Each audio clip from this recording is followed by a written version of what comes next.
Assalamualaikum warahmatullahi wabarakatuh. Perkenalkan, nama saya Yusmiza Yusra, SAG, bakal calon kepala sekolah kelas 41 Kabupaten Agam dari SDN 02 Saria, Kecamatan Sungai Pua, Kabupaten Agam. Pada kesempatan ini, saya akan menganalisis kasus 4 dengan menggunakan 9 langkah pengambilan keputusan.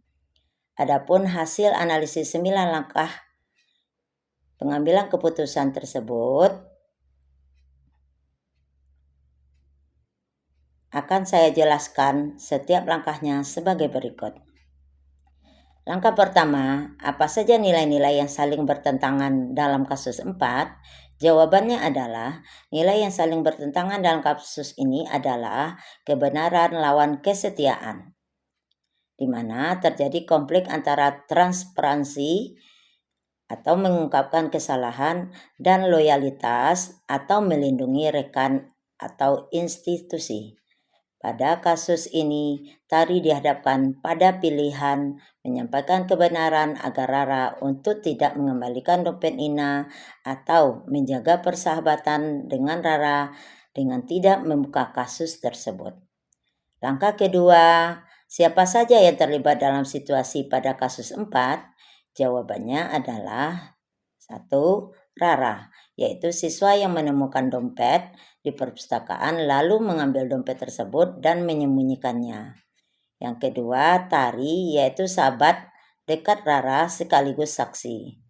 Yang ketiga adalah Nina, pemilik dompet yang tercecer di perpustakaan. Yang keempat, Busri, guru pustakawan yang menerima laporan kehilangan. Langkah ketiga, fakta-fakta apa saja yang relevan dengan situasi pada kasus 4? Jawabannya adalah Nina kehilangan dompet saat membaca di perpustakaan. Rara menemukan dompet tersebut lalu menyimpannya. Tari melihat langsung Rara menemukan dan menyimpan dompet tersebut, dan Busri mengumumkan bahwa ada siswi yang kehilangan dompet di perpustakaan. Langkah keempat, pengujian benar atau salah yang mana yang bisa dilakukan? Jawabannya adalah yang pertama, uji legal. Mengambil barang yang bukan milik kita termasuk tindakan melanggar hukum. Yang kedua, uji regulasi. Mengambil barang yang bukan milik kita termasuk pelanggaran kode etik atau aturan yang berlaku baik di sekolah, di rumah, maupun masyarakat.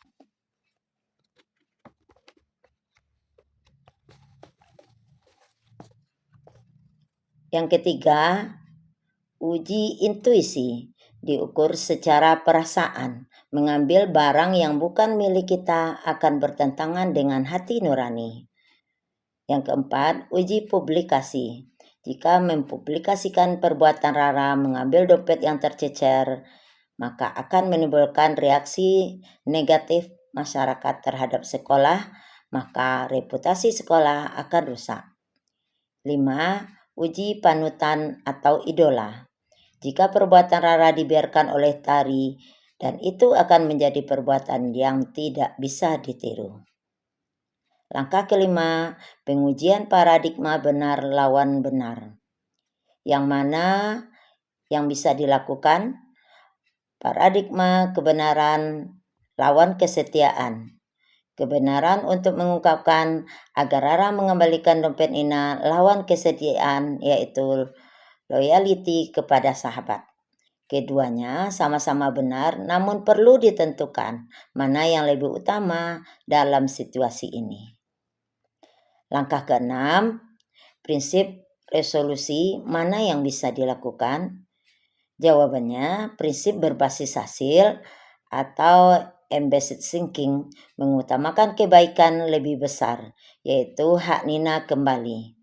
Keadilan ditegakkan dan Rara belajar bertanggung jawab. Prinsip berbasis aturan atau rule-based thinking. Aturan kejujuran harus ditegakkan meskipun menyakiti perasaan sahabat. Prinsip berbasis kepedulian atau care-based thinking, kita lebih peduli kepada orang yang berhak memiliki uang itu, yaitu Nina. Akan tetapi harus menyikapi Rara dengan kasih sayang, menegurnya secara pribadi terlebih dahulu agar ia punya kesempatan memperbaiki kesalahan. Langkah ketujuh, apakah opsi lain yang lebih kreatif? Adakah opsi lain yang lebih kreatif, adil, dan bijak yang bisa dilakukan? Jawabannya, Tari bisa menegur Rara secara pribadi. Mengingatkan dengan lembut agar mengembalikan dompet. Bila Rara bersedia, maka masalah selesai tanpa mempermalukannya.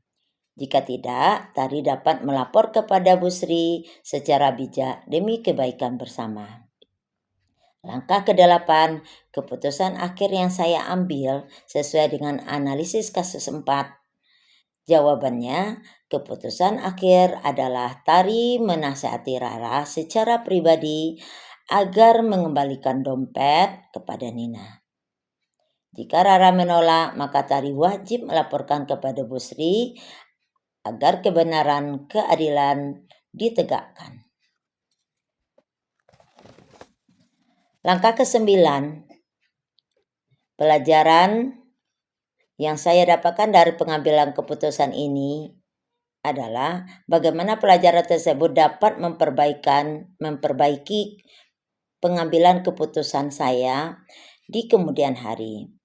Jawabannya, pelajaran yang dapat diambil adalah bahwa persahabatan yang sejati harus dibangun atas dasar kejujuran untuk mengungkapkan kebenaran.